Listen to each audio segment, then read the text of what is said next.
Verilişin baş sponsoru Kalsi D3 Nikamed.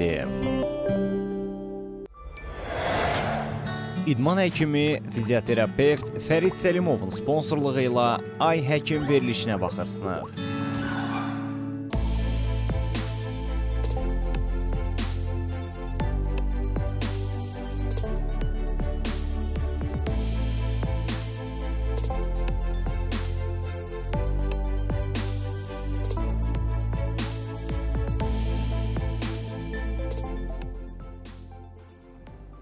Ay Həkim davam edir dostlar. Studiyada Doktor Tutu Zeynalıvadır. CBC Sport'a baxırsınız. Qonağımız idman həkimi, fizioterapevt Fərid Səlimovdur və biz belə mübahisəli mövzumuzu davam etdiririk. Hətta bir neçə veriliş öncə anons eləmişdim ki, gələcəksiniz. Dedim ki, hazırlarsın. Fərid doktora suallarım çoxdur.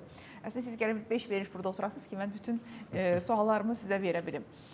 Bir məsələ də var. Bugün oturaq həyat tərzimizə bağlı olaraq, hərəkətsizliyə bağlı olaraq, bu telefona bağlı olaraq, bilmirəm, səbəblərini də siz daha yaxşı bilərsiniz. Bizim qamətimiz dəyişib. Düzdür, bu skolyoz problemi həmişə olub. Amma mənə elə gəlir ki, bu problemdən əziyyət çəkən insanların sayı artıb. Skolyozun müasir müalicəsi nədən ibarətdir? Və burada ümumiyyətlə skolyoz nədir, necə şübhələnək ki var, uşaqlarda, böyüklərdə bu diferensial diaqnostika, müalicə üsullarının yanaşması necə olmalıdır? Təşəkkür edirəm. Çox geniş bir mövzuya toxundunuz və sizlərin sayəsində bu informasiyanı bölüşə bilirik. Bu çox xoşdur. Skolyoz bir qamətin pozğunluğudur və skolyoz əslində mən öz fikrimi deyirəm və müşahidələrimi görürəm ki, çox şişirdilmiş bir problem kimi göstərilir. Deyirlər ki, kifozu var. Məsələn, zal məşqçilərində də bu adamın kifozu var. Kifozuna görə məşq vermək lazım. Ya da ki, lordozu var. Lordoz. Bəli, və diaqnoz olaraq bunu götürürlər, böyük-böyük şişirdirlər və hiperdiaqnostika ilə məşğul. Eynən və çoxlu belə deyim, insanları bundan aldadırlar. Paralel də çox pul tələsi edirlər. Bu problemdir. Və belə bir şey deyim. Məsələn, mən idman həkimiyəm. Skolyozla işləmək bizim üçün çox sadə bir şeydir. Biz daha ağır məsələlərlə işləyirik və inandırım ki, skolyozdan qat-qat ağır həyat keyfiyyətinə, həyatına təsir edəcək bir şeylər var. Məsələn, Instagram açanda bəzi fizioterapevtlərdə falan görürük. Bu ara skolyozla hamı işləyir. O haqqda da danışacağam. Bəzilərini görürük. Müəyyən bir aya 5-10 dərəcədə fərq əmələ gəlib. Bunu elə böyük bir təqdim edirlər ki, böyük bir işdir. Bunlar sadə bir şeylərdir. Həyat tərzində yüngül dəyişiklik eləyəndə də əldə eləmək olur. Yenə köhnə həyat tərzinə qaydanda 10% qayıdır, 15% geriyə. Əlbəttə. Skolyozla bu dəqiqə ölkədə hamı məşğul olur. Məşqçilər də məşğul olur, idmançı da məşğul olur, eynən fizioterapevti də məşğul olur, travmatoloqu da məşğul olur, nevroloqu da məşğul olur. Nevroloqun ümumiyyətlə aidiyyəti yoxdur sahəyə. Yəni yerindən duran hamı skolyozla məşğul olur. Kim məşğul olmalıdır? Masajistlərlə. Əslində bu fizioterapevt və idman həkiminin işidir. Elə skolyozlar var ki, bunlar əməliyyatlıqdır və onlarla birbaşa travmatoloq, cərrah, ortoped bunlar məşğul olmalıdır. Fikrimi izah edə bilirəm. Skolyoz həyat tərzimizdən irəli gələn bir işdir. Əgər, məsələn, çox görürəm bu məsələni, skolyoz pasiyenti çoxdur deyə insanlar da oradan pul qazanırlar. Çox həkimlərimiz, təəssüf ki. Və götürürlər bu adamları məşq verirlər, müalicə edirlər. Bəli, işin kökü də məşqdir, məşqlə müalicə eləməkdir. Amma mən həyat tərzimdə dəyişiklik eləməsəm, çünki problemin kökü həyat tərzimdir, dəyişiklik eləməsəm, gördüyüm işin heç bir mənası yoxdur. Mən skolyozdan pasiyent götürəndə şərti şunu da kəsirəm ki, həyat tərzində dəyişiklikləri mənə bir-bir yaz ver. Əgər sən həyat tərzində dəyişiklik eləməsən, gördüyün işin, xərclədiyin pulun, ayırdığın vaxtın, ən dəyərli şey vaxtdır, heç bir mənası olmayacaq. Adətən skolyozlu pasiyentlər uşaqlar olur və valideyn öz işini, gücünü atır, dartıb gətirir uşağı. Və uşağa da bizim mentalitetdə belə bir şey var axı, yaşı balacadır, onun səsi keçmir, onun sözü keçmir. Məsələn, mən heç vaxt korset təyin eləmirəm. Korset birinci qıcıqlandırır. İkinci, məsələn, yay fəsli gəlir, bişirəcək. Üçüncü, korset passivdir, aktiv deyil. Məşq ilə əzəlləri gücləndirmək aktiv korseti formalaşdırır. Ən vacib məqam çox vaxt bunu gözdən qaçırdırlar. Təsəvvürün ki, yetkinlik yaşında olan bir şəxsin korseti var və bu öz sinif yoldaşları içərisində ələ salınır. Var axı belə bir bullyinglər var, belə problemlər var. Bu hamısı travmadır sonrasında. və hansı keyfiyyətli korsetdir, keyfiyyətsiz korsetdir, allergiya verəcək, qaşınma verəcək. Bu tip məsələlər var. Bəs necə müalicə edirsiniz onları? Sadəcə idmanla mı? Yəni həyat tərzi dəyişikliyi kifayət edirmi skoliozun müalicəsi və yaxud elə bir idman növü varmı ki, bu daha effektivdir? Nə bilim, pilates olsun, başqa stretching olsun, yoga olsun, nə var daha? Birinci məsələ həyat tərzi və skoliozun prinsipi necədir? Skoliozun prinsipində bir qrup əzəllər güclü inkişaf edib, bir qrup əzəllər zəif inkişaf edib. Və çox vaxt həkimlərin elədiyi səhv nədir? Üzgüçülüyə göndərir və ya hər hansı bir idman növünə göndərir. Belə bir şeylər var. Mənim bir əzələm güclü, biri zəifdirsə, mən simmetrik idman növü ilə məşğul oluramsa, yəni üzgüçülük simmetrik idman növüdür. Qaçış simmetrik idman növüdür. Yəni təkrarlanır eyni şeylər. Mən vəziyyətimi daha da ağırlaşdıracağam. Fikrimi izah edirəm, nə edirəm? Və ona görə də skoliozda birmənalı olaraq asimmetrik məşqlər edilməlidir. Zəif tərəf güclənməlidir, güclü tərəf tonusla saxlanılmalıdır. Məsələn, bizim yanaşmamız budur və keçən il sonuncu bu konqredə də iştirak eləmişdim, İdman Həkimlərinin Konqresində. Orada da bu məsələdə qeyd eləmişdilər ki, stabilizasiya məşqləri önəmlik verilir. Məsəl üçün, mən öz yanaşmamda bundan əvvəl də stabilizasiya məşqlərindən üstünlük verirdim. Bu kor məşqləridir. Ön kor, yan kor və arxa kor. Və bu məşqlərdə adam özü görür ki, məsəl üçün, bu formada dayananda 20 saniyə rahat dayana bildimsə, digər tərəfdə 15 saniyə güclə dayandım. Demək, mən bir tərəfi başlayıb gücləndirməliyəm. Bir başqa məsələ, məsəl üçün, elə təzəlikcə pasiyentimdə başıma gəlib. Mən həmişə müalicəmdə masajla demək, məşqi paralel saxlayıram. Necə paralel? Əgər pasiyent gəlib, baxıram gərgindirsə, 3, 5, 4 nə qədər lazım olan qədər seans masaj işləyir. Ondan sonra fizioterapistin başlayır onu yüklənmə verməyə. Yəni bir gün masaj, bir gün məşq bu da deyil. Belə olanda daha düzgündür yanaşma. Və ya gördüyüm əzələ yaxşıdır, yüklədim, gərginləşdirdim, verdim masaja rahatlaşdırıldı. Tək masajla skolioz düzəlmir. Əzələni gücləndirən, yıxılan evi saxlayan hansısa bir dirəkdir. O dirəkdə ki, bizim əzələmizdir.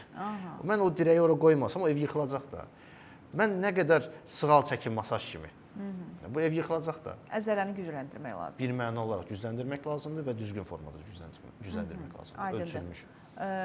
Burada bilirsiniz, siz biraz əvvəl vurğuladınız bu məsələni, amma mən yenə də istəyirəm qayıdım bu mövzuya ki, hamı məşğul olur skoliozla. Ümumiyyətlə, skolioz diaqnozunu qoymaq ixtiyarı varmı? Deyək ki, bir fizioterapistin, çünki fizioterapevt həkimdir.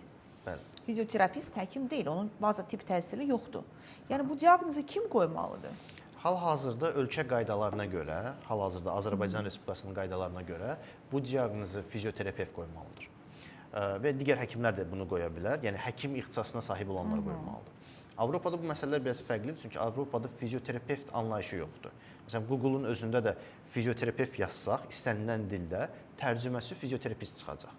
Çünki onların fizioterapist təhsili daha dərindir və orada artıq ehtiyac yoxdur fizioterapevtdə. Hətta mənim bir şəxs, hardasa bir 40 yaşlarında bir şəxs yaxınlaşdı ki, fizioterapevtdir, deyir, oğlum Avstraliyaya gedəcək, Avstriyaya gedəcək və Avstriyada yaşayacaq və mən orada həkim olaraq işləyə bilməyəcəm. Məşqləri öyrənmək üçün siz mənə dəstək olun, xahiş edirəm ki, mən gedib orada fizioterapist olaraq işləyə bilim. Fikrimi izah edirəm, nə edirəm? Biz Azərbaycanda yaşayırıq. Azərbaycan qaydalarına görə fizioterapistin diaqnostika etmək ixtiyarı yoxdur. Bilməlidir, bacarmalıdır. İcra etməlidir. Amma icra kimi deyil. Yəni, siz əmr qulu deyil onlar. Biz onlarla bir vəhdətdəyik. Yəni, siz bir proqram yazırsınız ki, buna 10 dənə elektro, 5 dənə maqnit, yox? Baxın, biz diaqnozu... Onlar da bunu tətbiq edirlər. Əslində, yəni, inkişaf etmiş ölkədə necə olur? Biz diaqnostikanı qoyuruq, onlar nə lazımdır deyirik. Orada necədir, məsəl üçün, diaqnostika deyirik ki, deyək ki, artrozdur və ya impingmentdir. Bu diaqnoza deyirik fizioterapistə, fizioterapist ona uyğun məşq verir.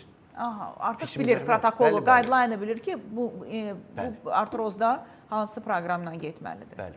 O formada olmalıdır. Məsəl üçün, mən niyə fizioterapistin işini də yaxşı bilirəm? Həkim olandan sonra ayıldım ki, atam, anam gəlib deyəcək ki, dizim ağrıyır. Baxacam, deyəcəm artrozdur, ondan tərəfə bir şey eləyə bilməyəcəm. Çünki işin tam hissəsi fizioterapist də var orada, o da görür. Yəni, biz bir yerdə tam oluruq. Ona görə atama, anama, yaxınlarıma, özümə dəstək olmaq üçün qolumu çirmələdim, fizioterapistin işini öyrəndim və başladım sıfırdan fizioterapistlik eləməyə. Bu, mənim bu dəqiqə nəyə işə kömək eləyir? mən tibb universitetində fizioterapistlərə dərs deyirdim. Bədən Tərbiyə Akademiyasından əvvəl işlədiyimiz yerdə müqaviləmiz vardı. Oradakı fizioterapistlər gəlirdi, onlara da dəstək olurduq və hal-hazırda işlədiyim bir neçə məkanda öz proqramımızı bizə vermiş fizioterapisti işə götürürük. Hansı ki, bu fizioterapistlər Türkiyə səviyyəsindən aşağıdadır, paraleldir. Nəinki belə deyim, Türkiyə səviyyəsindən bizim təhsilimiz Böyük Britaniya olduğu üçün Böyük Britaniya proqramlarını da belə tətbiq edirik onların üzərində.